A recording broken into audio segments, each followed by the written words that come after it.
Berto Aceves Navarro es pintor, escultor y maestro, aunque sus prioridades de vida no ocupen necesariamente ese lugar, puesto que en él parecen fundirse la vocación de darle forma y color al esplendor que avista, y a la vez el propósito de transmitir sus conocimientos a sus docenas de alumnos que atestiguan con su propia obra las enseñanzas recibidas.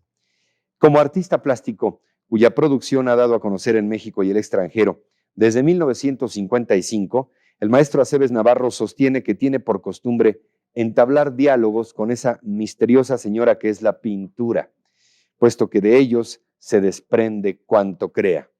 Pero hoy la conversación es con este programa para que nos cuente lo que habla con aquella señora del misterio. El diálogo luego de esta semblanza de su vida y de su obra. Dueño de una larga historia como creador plástico y asimismo morador de un lugar privilegiado en la historia de las artes plásticas de México, Gilberto Aceves Navarro, pintor, dibujante, escultor, muralista y docente formador de pintores y escultores, se distingue por la pluralidad de su obra y su permanente exploración de temas y estilos. Si en ocasiones este pintor capitalino, pero al mismo tiempo nacional de México e internacional del mundo, se apega al mito y a la tradición para recuperar a los nahuales de nuestros antepasados, en otras hace un salto de siglos y cae en el encordado de la lucha libre para que en 2 de 3 caídas descubrirnos a los nuevos ídolos. También regresa al pasado para recuperar a Van Gogh o a Durero, o internarse en el zoológico, o reducirse al hogar para plasmar a la familia, si no es que viaja al parque a contemplar gordas o recrearse en otros ámbitos con las bañistas o a atisbar los besos ajenos. Pero igualmente el maestro Aceves Navarro gusta de comprometerse políticamente para rendirle un homenaje a Chile en los tiempos de la dictadura, o se sirve de sus grupos escultóricos para prevenirnos contra la enajenación, o advierte en sus pinturas de la fuga que significa enmascarar nuestras vidas o nuestros principios. Por otra parte, da sentido parabólico a un objeto tan inocuo como en principio podría parecer la silla, para obligarnos a demostrar andando que estamos vivos. Estudiante en la Escuela de Pintura y Escultura La Esmeralda, comenzó a exponer a los 24 años y desde entonces, pródigo creador, no ha cesado de dar a conocer su obra en exposiciones individuales y colectivas. Lo mismo en museos y galerías de la Ciudad de México y el resto de la República, que de Estados Unidos, Canadá, Japón, Yugoslavia, Brasil y otros lugares del mundo. Aceves Navarro le ha dado nobleza con las cualidades de su arte a todo tipo de materiales y técnicas: óleo sobre tela, tinta sobre papel, madera policromada, barra conte sobre papel, pastel sobre papel y técnicas mixtas sobre madera, grabados al agua fuerte y desde luego en sus esculturas, en donde ha buscado la ductibilidad del bronce, pero también numerosas técnicas mixtas que responden a sus necesidades del momento. Su obra monumental se encuentra sobre todo en México y los Estados Unidos en forma de murales o grupos escultóricos. Pero si no bastara su propia producción, el maestro Aceves Navarro se ha distinguido también por sus cualidades de forjador de artistas, pues entre muchos contemporáneos ha distribuido sus enseñanzas y varios de ellos han sabido aprovechar el aprendizaje de uno de los más activos, prolíficos y analíticos pintores mexicanos. Esto me llama profundamente la atención porque explica de una manera gráfica y muy clara el mestizaje. No me diga, ¿en serio? Pues sí, señor. Ya les presentamos la semblanza y estamos conversando con nuestra Aceves Navarro. Aquí le llamó la atención sobre todo la combinación un tanto audaz de nuestros productores y escenógrafos con este diagrama del lomo de Leonardo y el calendario atrás, el mestizaje. Pues sí, ahí está. Yo siempre me he preguntado lo siguiente, Ricardo. ¿Cómo fue el dibujo que de alguna manera recibió de manos de Uxutlacuilo Moctezuma cuando le dijo: hay unas casas que flotan en el agua, ve y dibújamelas porque quiero verlas? Y se las trajo y se las enseñó. Lastimosamente ese dibujo está perdido, pero de la misma manera los frailes que se preocuparon, Sagún y todos ellos, por saber cómo había sido el mundo que se había destruido, les dijeron a los tlacuilos, a ver, dibújame cómo era tu vida, tu pueblo, tu ciudad, tus monumentos, cómo eran. Y se los dibuja a su manera.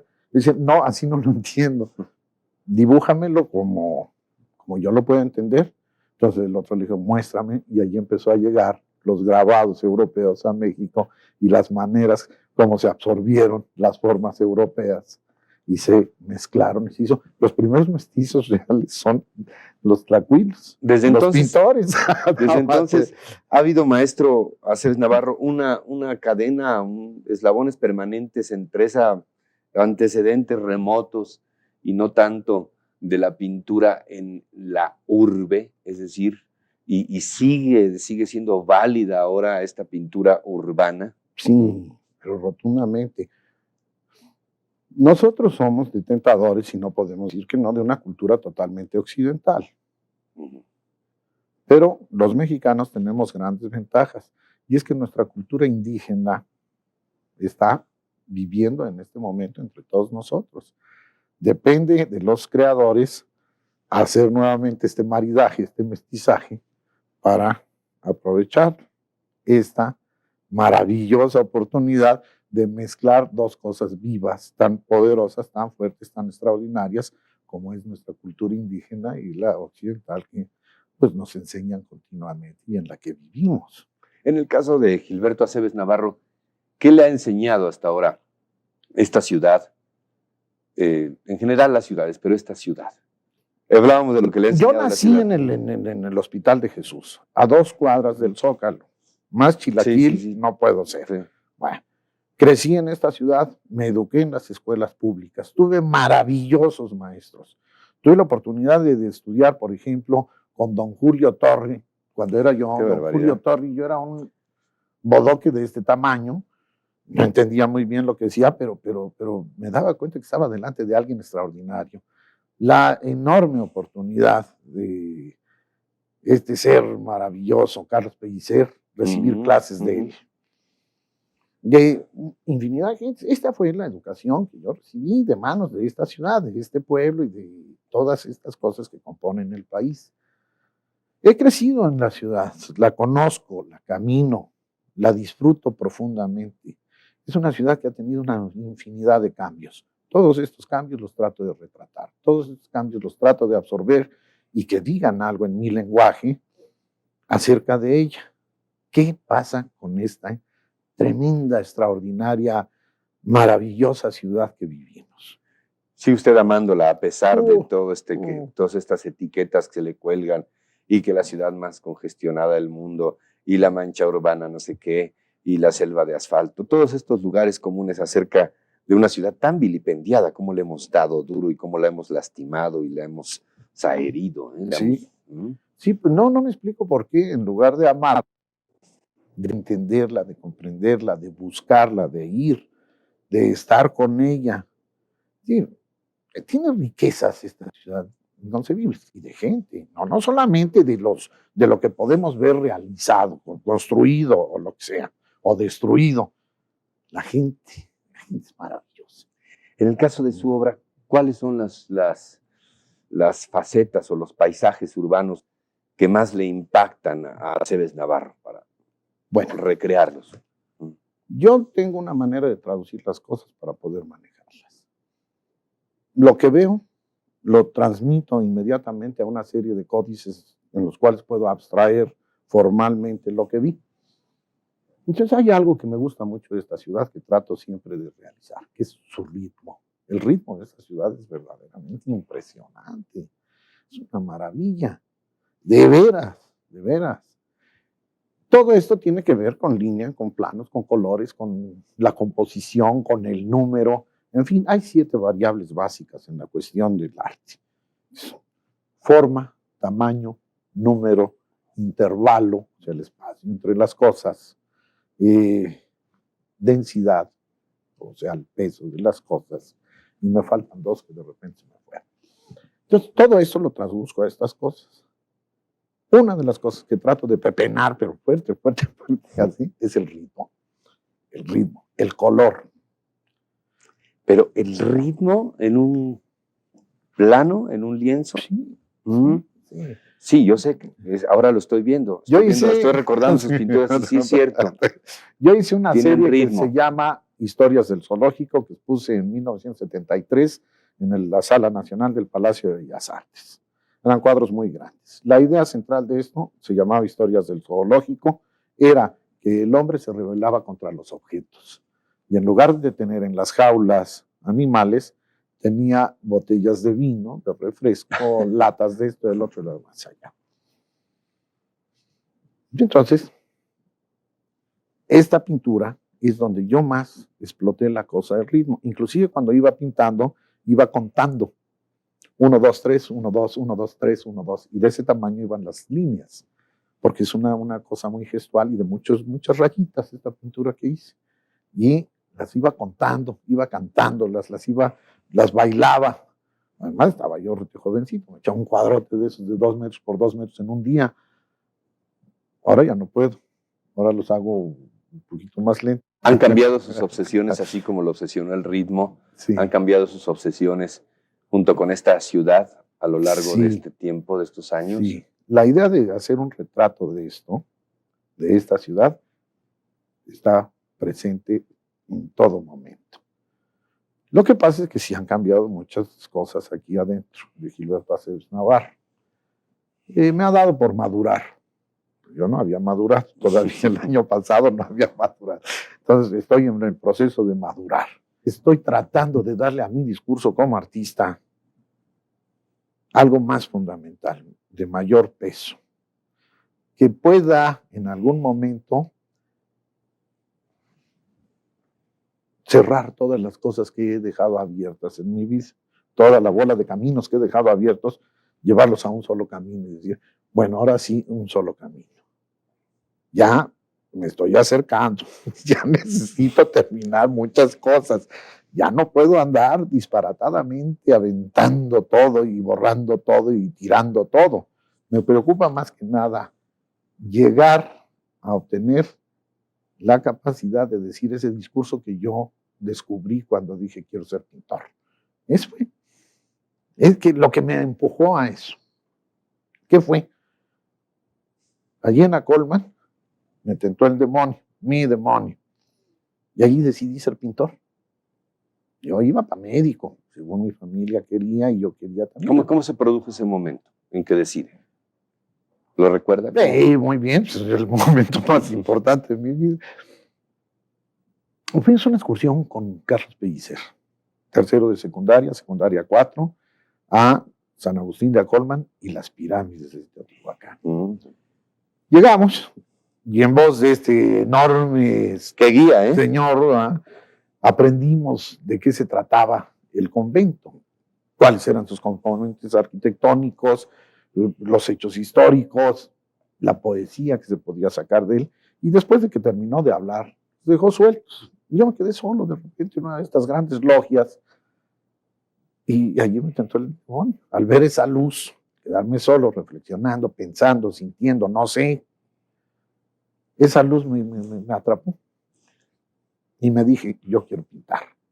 Yo quiero pintar esto. Bueno, pues eso sigo tratando de hacer. ¿Y qué tanto de iluminación a propósito de esa luz? ¿Y qué tanto de trabajo, de tragedia consigo mismo, de desgarramiento en el esfuerzo? ¿Qué tanto hay de eso también? Yo no puedo decir que no. Sí hay, sí hay. Sí hay, es difícil, es muy difícil. Es una tarea ímproba, es inobtenible, no la voy a obtener. Es un poco de trabajo sin esperanza. Pero es tan prodigioso, es tan asombroso, es tan bello el oficio. Tiene tantas cosas. Una de las cosas, un puntito, que pone uno en una tela blanca, ¡tras! Ya cambió todo. Ya. Ese equilibrio soberbio que había en esa tela en blanco, llego yo y le pongo atrevidamente un puntito. Y ya rompí ese orden. Mi obligación como artista, por lo que lucho, es reintegrarle no ese orden que tenía, otro. Pero reintegrarle eso, el sentido de unidad cabal. ¿Y qué pasa cuando encuentra usted? Porque usted lo pintó, pero luego lo encuentra ahí. Yo recuerdo una de sus obras que me impresionó mucho, uno de esos rostros que están así un poco perdidos ahí, sumergidos, pero que están como hacia adentro del cuadro. ¿Qué pasa? ¿Se siente usted halagado en su vanidad o se siente usted, por el contrario, inhibido por la mirada de que lo está acechando desde el fondo? Lo mismo que usted ha hecho. Si no me sorprendo, ese cuadro no está vivo. Entonces hay que matarlo. Adiós. Ya, se fue. Un cuadro tiene que vivir, una obra de arte tiene que vivir. Entonces, cuando yo llego de repente y veo cosas nuevas en mis cuadros, me sorprendo profundamente. Y muchas veces me espanto profundamente. Y muchas veces lo celebro con una enorme alegría. Brinco, corro, camino, bailo, doy alaridos, grito, canto. De verdad, sí, todo eso le salió bien un cuadro. Qué bueno. Porque me gusta, porque estoy muy contento. Porque esta sensación de poder hacer las cosas es una de las cosas más extraordinarias que hay para un ser humano. Poder hacer cosas, poder observarlas, vivirlas, congeniar con ellas, estar junto de ellas. A propósito de todo esto, de congeniar, de convivir, de compartir con ellas, ¿va a permanecer en su esfuerzo por seguir realizando arte público? Este arte, volvemos a la ciudad, que podemos ver y disfrutar todos sin necesidad de acudir a una cierta galería o aún no teniendo las posibilidades de comprar un cuadro de Aceves Navarro. ¿Este arte público lo va a seguir cultivando? Yo quiero, me cuesta trabajo y me cuesta dinero. Yo no tengo dinero, pero me cuesta dinero. Junto y hago cosas, ¿no? Y ofrezco y pido y ando buscando y le doy lata a mis cuates y voy y le pido elementos a una fábrica, dime cosas, etc. La belleza, que es un patrimonio de todos, no es algo cerrado, tiene múltiples formas y que las deben propiciar, las deben patrocinar, porque además la gente que está en contacto con las cosas bellas vive mejor, rotundamente. Y Me gusta eso. Este es un hecho. Me gusta mucho eso. Es un hecho. Una gente que tiene un cuadrito original en su casa va a vivir más intensamente todos esos momentos cerca del cuadro que si tuviera cualquier otra cosa, la pared lisa o un calendario o un póster o lo que sea. La necesidad de ver cosas, de adornarse con cosas, es algo del ser humano, propio del ser humano. Entonces hay que proporcionarle esto. Y ahorita lo que traigo de arte público, que lo hice, lo acabo de hacer ahí en mi exposición esta de Guadalajara, que tuvieron a bien hacerme ahí en el Hospicio Cabañas. En el patio de entrada hice de cartón corrugado una esculturota que se deshizo con la lluvia, se fue deshaciendo y la caída fue prodigiosa. Tenía unas maravillas de forma y de ritmo. Allí sí se iba viendo cómo se iba cayendo la cuestión.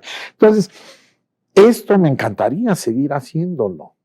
Tener la posibilidad, sin tener que ir a decir, señores, quiero ver a fulano para que me dé permiso de hacer en la banqueta, en el Paseo de la Reforma, tengo ganas de hacer, por ejemplo, de poner 5 grandes esculturas y el Ricardo III de Shakespeare. Sin anuncios, sin cobrar, sin una nada, sino que de repente una tarde, cuando la gente salga de trabajar, se encuentre con que hay un montón de loquitos vestidos de época en medio de unas esculturas y que empiezan a decir los parlamentos de Shakespeare alrededor de esto y a ver qué pasa. Estoy escribiendo una obra sobre Van Gogh y Artaud, porque me gusta el teatro, ya me metí, ahora ya estoy escribiendo.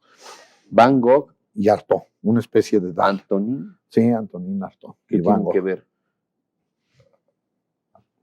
A Van los Gogh dos, la sociedad, Artaud la sociedad los calificó de loquitos. ¿Cómo será este proceso? ¿Aprende usted de sí mismo, se enseña a sí mismo o se pregunta a sí mismo, aprende consigo mismo? Aprendo de todo lo que puedo, en todos los momentos estoy aprendiendo, me interesa mucho, leo un montón, casi no duermo, ¿no? Estoy metido en estas cosas. ¿Le obsesiona? Hace falta tiempo. ¿Le sigue apasionando el enseñar? Porque además de su obra en sí, usted está reconocido como uno de los maestros más generosos que haya habido en estos tiempos recientes en el campo del arte? Yo me tropecé con la educación desde que empecé. De veras, desde que empecé a estudiar. ¿Tropiezo? ¿Por qué? Pues porque no tenía yo la pretensión de ser maestro, de pronto profesor, de enseñarle a otro. Yo estaba aprendiendo y de repente se me acercaron gentes. Mi querido amigo Rodolfo Nieto lo decía, yo aprendí de ti cuando estábamos en la escuela, me enseñaste toda una serie de cosas. Entonces tenía yo la posibilidad, y la tengo todavía tal vez, de verbalizar estos procesos que yo considero mágicos de la creación, de hacer color, de hacer línea, y los pude comunicar, y además comunicarles el entusiasmo. Todos mis alumnos son gentes que trabajan, que jornalean en serio, pero de veras en serio, no cuentos, no de que me llegó la inspiración, la tengo que esperar, tengo que ir por allí, tengo que enamorarme para pintar. No. Hay que pintar todos los días, todo el tiempo que sea posible. Le hemos hablado de elementos, de materias, de materiales. ¿Cuáles los materiales que más satisfacciones le han dejado y cuáles sus materias, hablando de cerebros y de pieles y de creaciones? ¿Cuáles sus alumnos favoritos también? Rápido, el papel de estraza donde aprendí a dibujar que me daba mi abuelo, lo sigo usando, lo sigo amando. Ese es de mis amores definitivos. Un lapicito, una gomita, una cosa así, es más que suficiente. De mis maestros recuerdo muchísimo a Enrique Azad Lara, que me enseñó la magia de las cosas. Muchas gracias por esta conversación. Gracias. Tan rica, tan llena de colores y matices como su obra. Muchas gracias al maestro Gilberto Aceves Navarro.